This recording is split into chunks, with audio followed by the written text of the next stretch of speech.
Good morning and welcome to Balboa Park. I am Nikos Balboa and I'm a trans man, Italian, living in France for more than 20 years. I am a mom since I have a teen daughter, and I'm a tattoo artist and I do graphic novels in Italy and in France. And in this podcast, I want to talk about the creative process.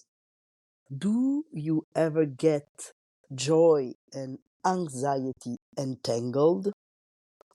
Well, not entangled at the same time, since I'm pretty sure that one can't exist if the other is present. But for me, sometimes it happens like this. I start something out of an impulse of joy only because I want to do it. I am a Sagittarian rising. And then I got stuck in checking its performance and second guessing and doubting about my first impulse. For example, for this podcast, and by the way, 7th episode, everyone, yoo-hoo! I started casually because I wanted to do a podcast since a long time, and I didn't felt very entitled to do it. And also, it seems to me something very technical, very difficult. Then I started this Substack account, and there is something in the design of the pages and the functionalities that gave me the confidence to do it. Sometimes for me, it's just a matter of having two nice colors, theme templates in a cool graphic design, and I'm on. It started low key. I wanted and want to tell about all I feel as a person who's interested in observing all the feeling and emotion, even the uncomfortable one, and as an artist. I use the term artist such someone that gained their life with drawing. In my case, it's tattooing, comics, selling prints or t-shirts. I use it in the same way I will say hairdresser for somebody who cut the hair. There is no judgment around artist or what it is. It's just someone who makes art. So I was saying, I started the podcast in a very candid way, and then I received the first well-meant email notification from Substack that told me something like, "Good job, you are on the good track." And then they also sent me an email with stats. And so I realized that it was very easy to access the stats. I mean, the performance of the post and all the infos on my Substack podcast page. And maybe about after episode 4, I started to dig in. I saw how many people opened the email, how many clicked, and also I could see the names of the 2 people who decided to unsubscribe since I started my Substack. And so I low-key panicked. I continued recording the episode out of an impulse of joy or wanted to talk about something like today. But as soon as the episode was posted, the joy disappeared and the stats were my go-to. So I started thinking, does looking at the stats will change what I do in the long run? Will change why I do it? Indeed, I asked myself why I do it. I feel it's important to address it now before I lose momentum, because only being clear in the why, I mean the motivation, will keep me going despite of all those stats that will present to me. Like the moment I'm talking right now, I have around 200 to 300 people receiving and listening this podcast. Hi to you, thank you for not unsubscribing. I mean, it's easy to start something out of an impulse or out of an initial motivation, but it's also easy and common to let the new motivation fade little by little as the momentum slows down. I was reading O.D. Uspensky In Search of the Miraculous, in which the author followed the philosopher George Gurdjieff and write down all his ideas, and I came across what Gurdjieff called the law of seven, or someone say the law of octave, and it goes like, he quotes Gurdjieff explaining that the laws was known to ancient science and was expressed in a formula which was handed down from teacher to pupil, from one school to another. In very remote times, one of these schools found that it was possible to apply this formula to music. In this way was obtained the seven-tone musical scale, which was known in the most distant antiquity, then forgotten, and then discovered or found again. The seven-tone scale is the formula of a cosmic law which was worked out by ancient school and applied to music. This means the structure of the octave is the same, with seven notes, as two semitone intervals between Mi and Fa and Si and Do. And stick with me, while Uspensky explained that these semitone intervals are a retardation of vibration, and when this semitone, aka retardation of vibration, takes place, causing a deviation from the original direction of the tones, so that instead of going in a straight line, the vibration veers off. So, if we imagine the octave from Do to Do, like when you play music, Do, Re, Mi, Fa, Sol, La, Si, Do, as a straight line, well, actually is not a straight line, because between each note there is one tone, but between Mi and Fa and between the last Si and Do, there is not a tone but a semitone. So Gurdjieff said that the law of seven shows why straight lines never occur in our activities, why, having begun to do one thing, we in fact constantly do something entirely different, often the opposite of the first. Although we do not notice this, and we continue to think that we are doing the same thing that we began to do. And he continues, a man, oh yeah, of course, for Gurdjieff, man mean man and woman. Anyway, a man learned to apply to his own activity the method which cosmic forces make use of in creating additional shocks at the moments necessary. So, okay, for him, like, you can only go back on track when you receive a shock that you can give yourself, or a shock that universe can give you. So, I mean, do I have to receive shocks in order to stay motivated and all? Actually, I hope not. I I guess that there is a way of keeping our momentum, our vibration, or our notes of octave going in the cool direction. And in addition to reading the Uspensky book, some years ago I also came across this Simon Sinek TED Talk. Maybe I will put the link in the show notes, but if you don't have the time or to check in the link, hear what he says. Actually, before I have to tell you, he talks more about, brands and communication or marketing or stuff like this.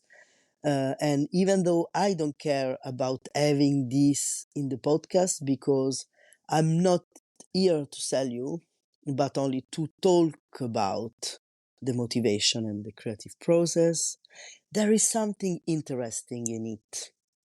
Because Sinek's theory is that successfully communicating the passion behind the why is a way to communicate with the listener limbic brain. This is the part of our anatomy that processes feeling such as trust and loyalty, as well as decision making. If I can translate, having your why clear in your head, feeling the why you are doing something is for me like a wheel from which I drive my motivation. Oh my, what is this metaphor?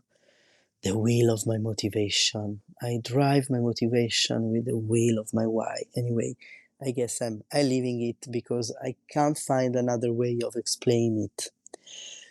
So, why do I keep drawing, for example, or keep recording this podcast or anything? Why do I do it? I guess that I'm going to try to discover. Oh, this thinking is so huge that I'm yawning because like I'm exhausting only by thinking about it. I'm going to try to discover it while I talk in here. The why. Why do I do things? Why do I create? Why do I start project? Um, the first thing I could think of is probably I rely on drawing, on creativity so much because um, I guess it's the boat in which I navigate through life experience. OMG. Am I on fire with the metaphors this morning?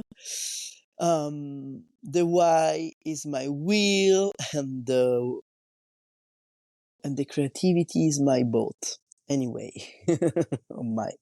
I also create to feel legitimate as an artist.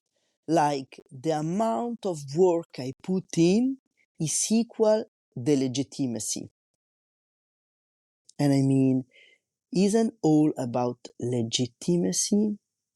Feeling entitled to create while hoping that what we create will create human connection and therefore healing us and also other. I would say that the point in creating is to create connection also with others and also create to heal. And then there is also what I'm observing about my life since forever.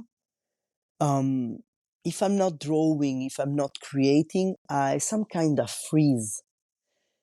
Since I'm a trans man and I've been socialized as a female, since forever I've learned to canalize my hyperactivity in indoor, apparently calm activities like drawing, for example.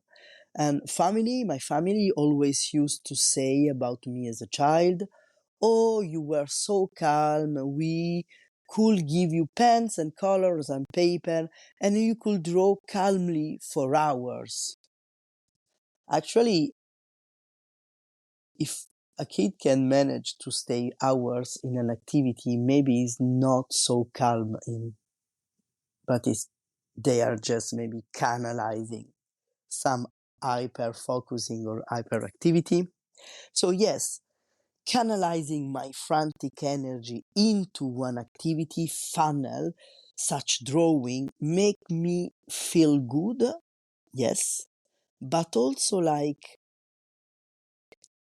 back then I didn't have the choice to create in order to avoid explosion.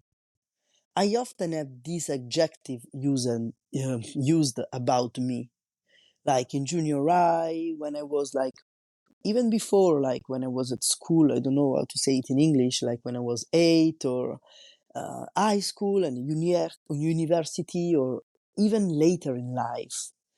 Often people say to me, "Oh, you have a volcanic creativity." And even if it was meant as a compliment, I guess, it always feels like an insult to me. Like I didn't want to explode like a volcano. Were I able to stop creating?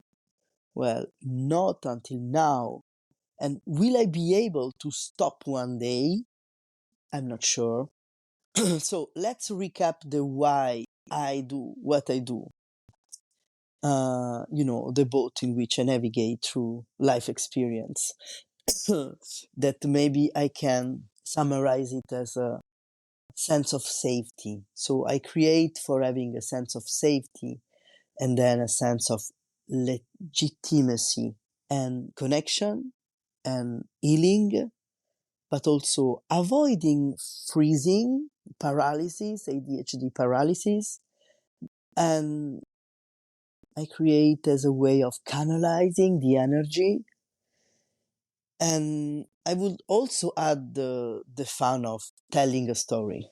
So this way goes in everything in my life. Am I the most talented at drawing or other artistic media? Not at all.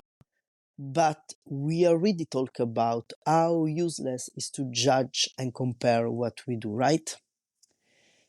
If you don't know what I'm talking about, go check the previous episodes. And sometimes I wish my brain would work in a neutral and linear way. I wish I would be someone who can just study and learn a technique and calmly create quality art. Honestly, instead of a volcano, I would like to be a lake. But I can't because I can't settle my head in only one thing for too long. So, since I can't stay in one discipline for too long, when I'm there, I have to dig deeply. I used to have a big shame about this way I have of jumping from painting to graphic journaling and then to tattooing and also teaching the graphic journaling, but also even changing specific interest after I felt I arrived at a certain point of comprehension. Friends, even in a kind way, used to laugh at my very new interest or for a certain author or a certain sport or some discipline, I don't know. And I couldn't own it, so I faked a smile and amazement, but I felt some kind of like I was superficial. Actually, now at 44, I can claim it loud and proud. I am not superficial. My brain is just wired differently, and the way my brain goes made me accomplish also some cool things. I wish I could have known about my way of functioning back then because feeling shameful of who we are is exhausting. I mean, for years, I could understand the reason I couldn't stay fixed in only one discipline or another. For years, I couldn't understand the reason I couldn't stay fixed in only one discipline or maybe one or two. And I wish that I could be like a genius or a Capricorn. But now I know I'm just a Cancerian with ADHD. And one last thing. We talk about doing all sorts of things and feeling good about doing them. But there is also when the brain can't work, the fatigue and anxiety creep in and we freeze. Is the productivity a way to survive? But when there is no productivity, is it possible to feel that we are worthy anyway? Well, for me and for everyone, accomplished things is a way to have a dopamine release. and ADHD is very related to dopamine release. So, in some way, productivity or task accomplishing may seem a way to survive, or at least live well. What is the last point of my why of creativity list? Maybe I could say survival. Let me know what you think about all this. And maybe in one future episode we can talk about what's happening when we aren't productive. Are we in danger? I hope not. But this is a whole another subject, maybe for the next episode. Thank you for sticking with me until this, and as I said before, thank you for not unsubscribing. But if you feel you want to unsubscribe, it's okay. And maybe one day you will come back. Um, don't forget to rate the show on your favorite platform or send me a comment or a message or even consider to subscribe to Substack. And if you want to dig deeper in what I say, you can go and have a small tour on my website, which is nicodsbalboastudio.com. In there you will find all the infos, all the links, and also a portfolio to my works and tattoos. Have a nice day. Bye bye.